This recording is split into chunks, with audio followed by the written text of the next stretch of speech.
Hey everyone, I hope this video finds you all very well. A lot of you may be currently asking right now, what on earth is Andrew sending me this video for? Well, I figured it's probably the easiest and best way to reach a large group of people that they'll actually listen to what God's got me on this next season of my life. And if you follow me on social media already these last couple months, you've got a wonderful idea of what that's going to start to look like. If not, I'm happy to tell you that as a few months ago, I accepted an opportunity to be a missionary for 11 months through an organization called Adventures in Missions, and the trip itself is called the World Race. Now, what exactly is the World Race, you may ask? Like I said, it is an 11-month mission trip to 11 different countries all throughout the world and different continents.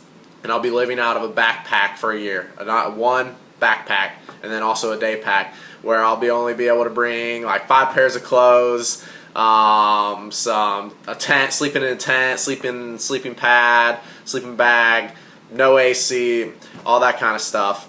But anyways, it's an 11-month mission trip to 11 different countries all over the world. The countries that I will be traveling to is Costa Rica, Nicaragua, Guatemala, Honduras, Thailand, Cambodia, Malaysia, the Philippines, Kenya, Uganda, and Rwanda. So as you see, quite a bit all over the place in that aspect of things. But I'll be having the opportunity to stay a month in each one of those countries, really living out what God calls us to live out, spreading the gospel to all nations. I'll be having the opportunity, depending on what countries that we are currently in, to either work in orphanages, sharing the love of Jesus with those kids that desperately need some hope and love, working in slum ministry. Sometimes, especially in Southeast Asia, we'll be working with lots of human and sex trafficking victims, hopefully bringing them hope in a hopeless situation, to sometimes working in jails or schools or whatever it is.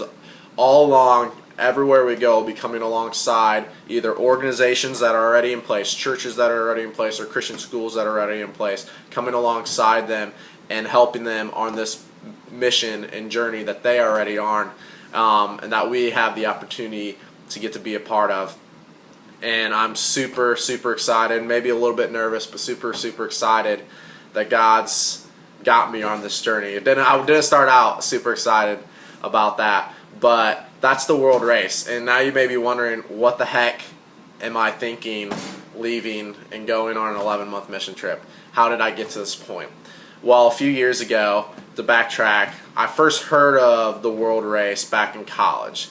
And so I started looking into it, and so I, of course, read like, 11 different countries. Oh, that sounds great. That sounds super awesome. I'd love to do that, spread the love of God while traveling the world. What an awesome opportunity. And then I continued to look into it more, and there was like living out of a backpack for a year, sleeping in sleeping pads, sleeping in tents for months in at a time, no AC, of course, all these different things, sometimes not knowing what's going to happen, all this stuff. And the more I looked into it, I'm like, okay, that sounds really cool.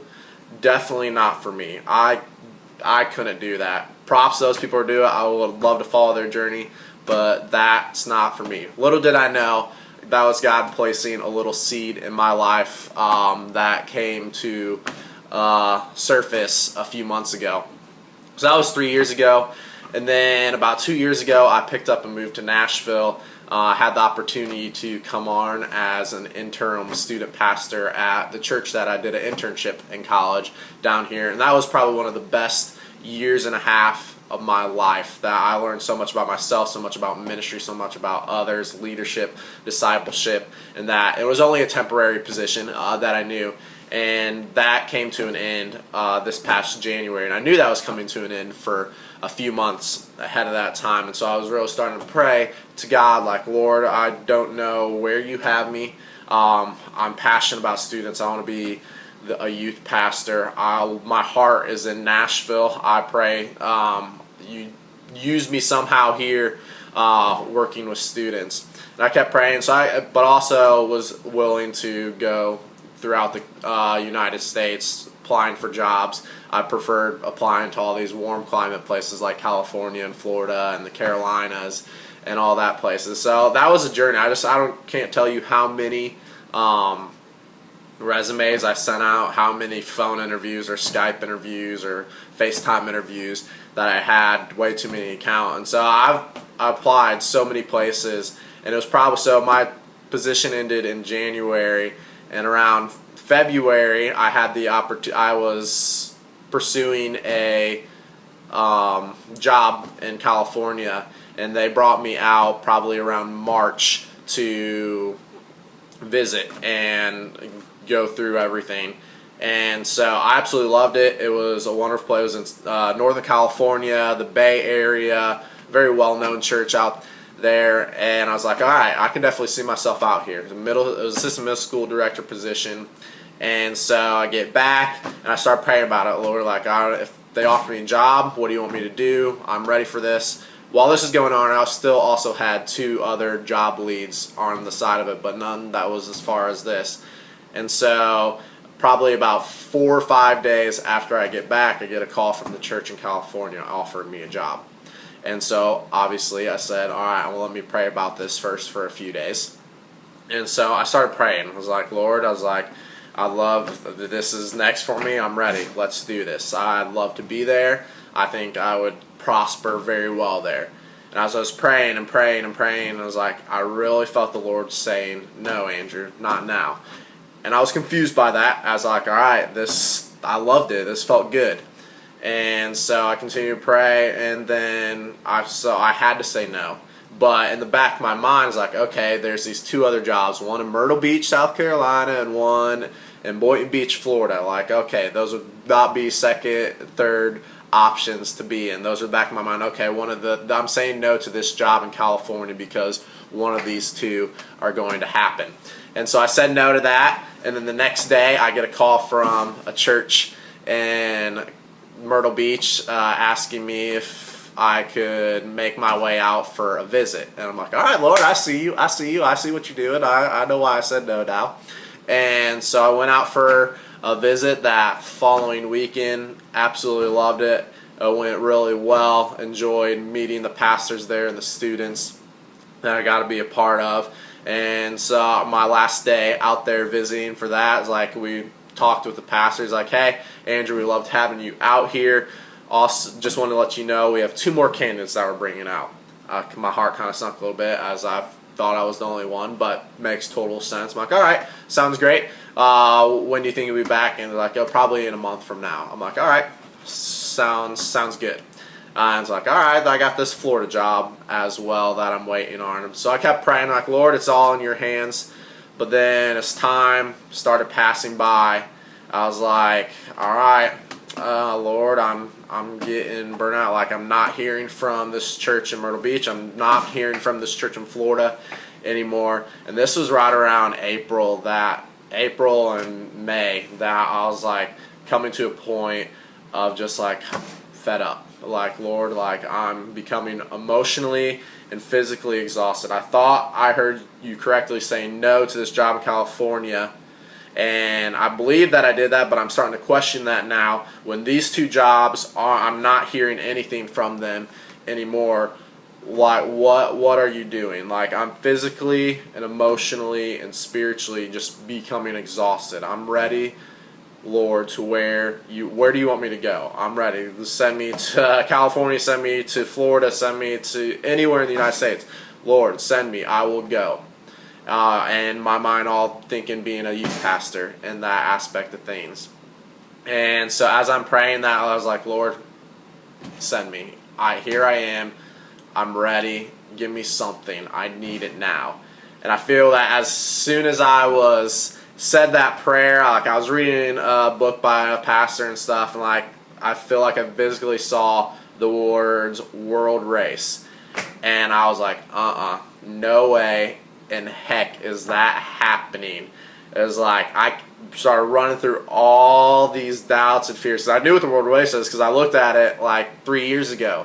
And it's like, there's no way I can do this, and no way I can do this. I can't live out of a backpack for a year. I can't sleep in tents on end. I can't raise that kind of money to go on this trip. I can't do this. I can't do this. I can't do this. Running all these cants and all these doubts, and I'm going to miss out on this. I'm going to miss out on this and miss out on this. And I wrestled with God with that for probably a few days. and I just wasn't able to sleep. I was very restless, and so I was like, all right, Lord, I will apply for this world racing if these 2 jobs that I'm waiting on, the one in Myrtle Beach and the one in Florida, if they fall through, I will apply for it. And so I was like, all right, well, I'm hoping I can sleep and not be restless night. But I was still wrestling with God with it, and for a couple of days, I'm like, all right, Lord, I'll apply for it. These haven't fell through yet, but I will apply for it. And so I spent probably a couple hours filling out the application for a world race, and as I finished the application, I haven't hit submit yet. There's a big colorful submit button. I probably pause and just sit there and stare at that button for probably what seemed like a half hour. I don't know if it was a half hour or not, but time stopped by. So I was just running through all the fears, running through all the doubts. There's no way I could do this. I can't do this. I'm going to miss out on my family. I'm going to miss out on this. Like, I thought I was able to do this. But something deep inside of me is like, Andrew, you have to push that button. You have to submit that form. Otherwise, you're going to regret not being obedient to God. And so I hit that button. And as soon as I hit that submit button, I felt this like overwhelming peace that I've never felt before just overcome me. And it was at that moment I was like, oh crap. This is what's next for me. Despite whether these jobs happen or they don't, this is what God's got next for me. And I'm honest, I was terrified. Absolutely terrified. But as I continued in prayer, and then I started watching videos of people's vlogs that were currently on the race, and just the opportunities that they had and the stories of Jesus changing lives in that way. I've watched probably hours on hours in events. All that fear and all that excitement was starting to be overcome with joy and excitement. And I was like, all right, Lord, I'm ready for this. And so it was a couple days later, I get a call from the Adventures and Missions office, having a conversation, and within a couple of days, I got offered the opportunity to join October Route 3. That would be leaving October 1st. And I was like, all right, I'm in. And so that's been a journey. That's been God stretching my faith. He's been teaching me a lot so far already in this journey. The trip itself is almost $17,000, and I was running through. I was like, all right, Lord, I trust. I've fundraised money before for mission trips. It was only a couple thousand or $5,000, but Lord, I trust if you've called me to this, I believe that you will make a way for it, whatever it may be. And so I just kept praying, and then started approaching my mom. I was like, hey, Mom, what do you think about this? And she was all for that opportunity for me to do that. And so I was, after saying yes, I started on this journey like, all right, Lord, let's start. I trust you. Start prepare me for what's at stake. Prepare my heart, what you have to teach me. Prepare my emotions, prepare my feelings. And let me tell you, don't ask God to break your heart for what breaks his if you're not serious about it, because he will. And within a few days, I was really focused on praying, like, Lord, break me for what breaks you. Prepare my heart for this journey at hand, this journey before launching, and this journey of the 11 months overseas in 11 different countries. And so I've never been an emotional person, other than obviously on the sports field. If for those of you who know me, I can get very emotional and extremely competitive out there. But like, I never got really teary-eyed about things or stuff like that. But as I was praying, like, God, break my heart for what breaks you. Prepare my heart. And after I started praying those prayers constantly and really meaning those prayers, like, I started noticing myself get emotional about things I've never got emotional before. And I was mad at that. I was like, Lord, what are you doing? This is not me. This is not who I am. And I didn't like it at first, but then I've come to terms like, all right, Lord, you're preparing. I've met what it is. You're preparing me. I don't know what it is that you're preparing me for on this trip, on this mission that you have for me, but I'm ready for it. And so that's been a journey, just seeing how God's changed my life already. I'm going with a team, squad of, I think there's 43 of us currently right now, which we'll all be traveling to the same countries together and having debrief and stuff together. But we'll also be split up into teams of 6 to 8 of us and do ministry for that entire month with that specific team. And so we've got to all talk through a group chat and video calls and stuff. So like I feel like we're already family already. We're all going through some of the similar things, the struggle of fundraising, the struggle of the devil really working to try to throw doubt and courage. Because if you guys know, any of you guys have ever taken a step of faith, a leap of faith, to follow God's obedience, the devil doesn't like it, and he's going to throw anything and everything in your way to maybe cause doubt, maybe turn you away. And so a lot of our team has been able to share all that kind of stuff. And so we decided, it was probably about a month ago, we decided, like, hey guys, what about fasting as a team? Fasting and praying all together in the same day. Just to pray for our fundraising deadline that was coming up. Pray for that we'd have courage, that we have strength to get through these tough times that are maybe happening with us, that we had the faith to make it through. And so for me, I fasted maybe a couple times in my life, and when I say fasted, I just grudgingly did it. My family does it a lot, but I was never one to do it because I love food too much. And I was like, I can pray and not have to worry about fasting food. And so when we decided, like, all right, my team's doing it, I'm gonna do it. And so the night before we were going to fast, I was like, I went to bed thinking, like, dang it, I'm going to have to miss all this good food for breakfast and lunch tomorrow and all that. And I woke up, I was kind of like not looking forward to the day. But I knew that was not the right mindset to go into the day of fasting and prayer with my teammates. And so before I even got out of bed, I just really prayed to God that, like, Lord, change my heart right now, because it's not in the right place of this time of prayer and fasting with my team for you, Father God. And so I just asked him that he would change my perspective on it all. And thankfully I didn't have to work that day, and so I just spent the entire day reading some missions books, digging in the Word, had worship music blasting all day long, praying. And going into that time with that right heart, I've never felt so much joy in a specific time in my life that I did fasting, truly focused and being intentional about that I did with my team. I saw God work in some big ways with some of my teammates of conquering some of the things that the devil were doing. For me, it was changing my heart. It was bringing joy, like, hey, there's purpose behind this if you really mean it.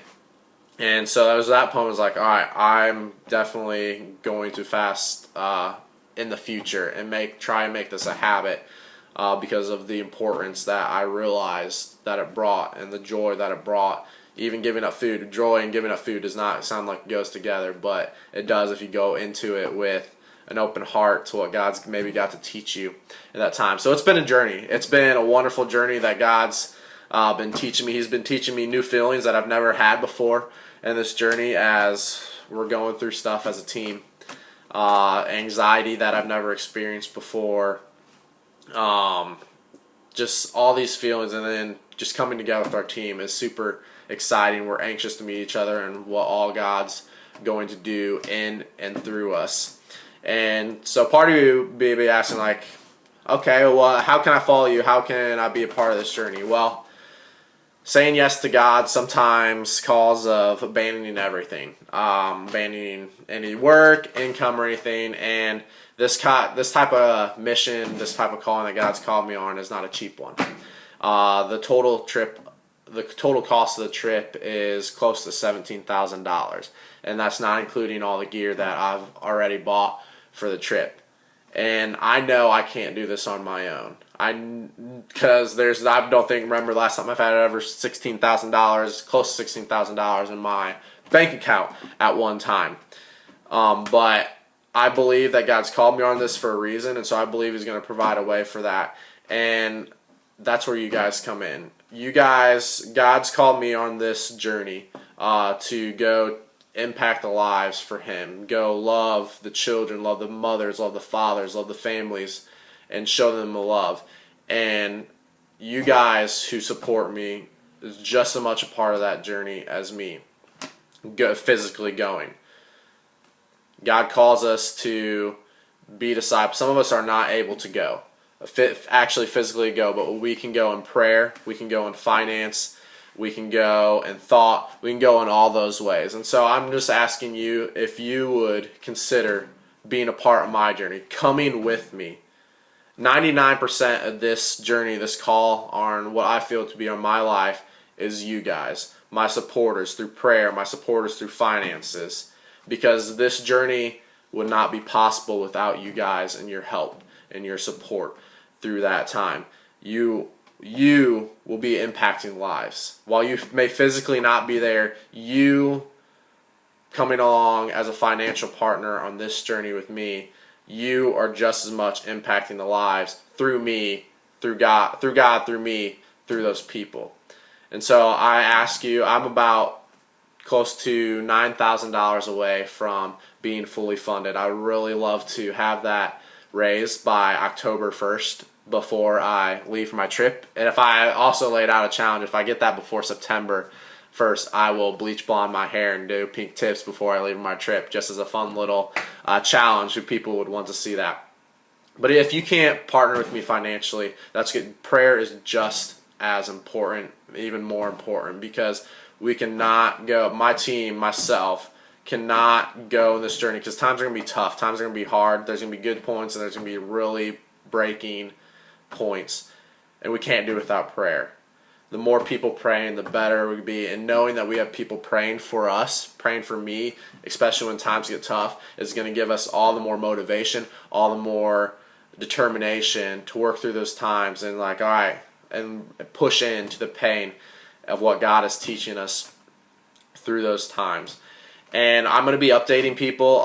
Some countries I may have the access to Wi-Fi once a week, some maybe once a month, some maybe every single day, depending on where we're at and in the specific country where our ministry site is in that country. But as much as I can, I'm hoping to blog. Instead of sending out email updates, I'm planning on blog about all that God is doing in my life and also in the lives of others and my teammates and the impacting.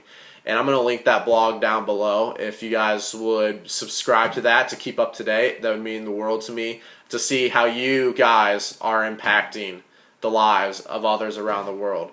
That blog is andrewtrausch.theworldrace.org. I'll also post a donation link. If you feel so called to be a part of this journey, every single little bit counts, whether that be $1 or $1,000. That puts me one step closer, puts us one step closer to impacting lives around the world. And so I just want to thank you. I want to thank you for taking time to listen to this, taking time to listen to my heart for people, my heart to follow God, even though it may be scary. By far one of the scariest yes gods of my life, but I know it's going to be one of the best yes gods of my life. So I want to thank you. I want to thank you for coming with me, whether that be in prayer or whether in finances. I thank you, and I can't wait to share with you guys all that God is going to do in this 11 months and even after these 11 months through my life, my teammates, and the lives of the women and children and fathers that are all going to be around there. Thank you, and God bless.